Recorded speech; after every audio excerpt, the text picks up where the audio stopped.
Hey y'all, I'm going to tell you a little bit about my hive today. I'm still learning, but just wanted to show you what the top hive feeder looks like that we made instead of purchasing. Here's the top cover we're going to take off. This is an empty frame casing, basically. You set that on top for your bees to come through. This is your bottom board here.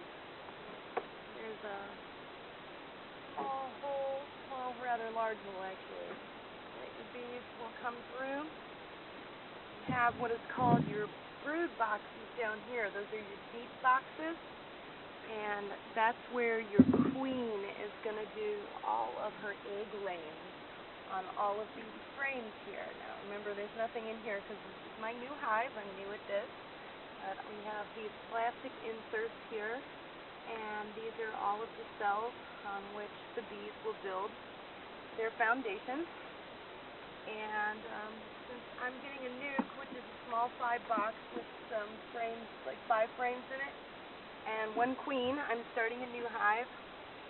I've got just a basic foundation that we put 1 brood box on top of, and you'll also have a queen excluder in between your 2 brood boxes. Typically, a lot of more experienced beekeepers will not use an excluder because it actually damages the bees' wings over time and depreciates their life cycle a little bit. But I just took some boxes here that you use for putty, whatever flower box container. I see people use large lasagna pans that you can buy for next to nothing at the store and put them in here as well. And I just put some screening in here, and this is actually some pet screening, so it's a little bit more durable. All I had was some paper clips at the time, but I think it's good enough to fasten it down. This is just so the bees can climb on this netting and go down to the sugar water that you put in here. You can fill it all the way up. They're not really stupid, so they're not going to fall in there potentially and drown. If they do, it's just a few of them. We don't have to worry about it. But I wanted to make sure that we made a couple of them to just set in here, and you just set them in there. They'll come through the holes, just to ensure that we're giving as much feeding as possible and we don't have to refill it very often. But that's just a easy method to make a top hive feeder instead of buying one for, $20 or $30, sometimes more. Whenever we get our first nuke box and put them in here, I don't expect to receive any honey, probably until next year's production. Whatever they do make, I'll leave it in there for the fall so they can survive on it. And as we progress, we'll check it out some more.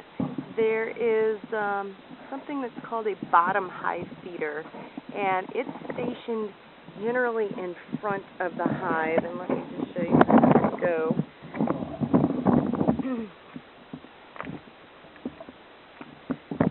Generally, your hive entrance is right here, and when you get some new bees, you're going to have an excluder here that will allow for one little section about this big. A couple of bees can squeeze through a little hole, and then as the colony starts to produce and multiply, you'll put a little bit larger slot in there, and this is just to ensure your colony's safety, from larger wasps or critters getting in there and diseasing up your hive. But your bottom feeder slips in right here. It's a little wooden platform, and it's just a mason jar that sits on top of a foundation with and screws into a lid with a bunch of holes in it, and will allow for the bees to feed. But again, it's not a good idea. The bees generally will come in and go to the top of the hive to feed straight away during the summer months when they're in rapid production, and that's one good reason to have that. The other is because the guard bees station themselves right outside the entrance, and they're going to be constantly checking the bees that are coming and going at your hive to make sure that they're members of the community here, so to speak. If not, they're going to ward them off. So you don't want to be sticking your hands around in the front where those guys are going to be leery of you. You don't want to be interrupting the colony all the time. Every time you take the lid off or smoke it, it disrupts them. It sets back their production a couple of days. So that's just a couple of pointers on why you should have a top hive feeder and how you can make one rather inexpensively from the Bee Llama. Thank you. Oh, and I failed to mention this is also a Langstroth hive. That's Langstroth, and it's a 10 frame. I figured a few extra bucks will have 10 instead of 8. More honey, more bees, all the merrier.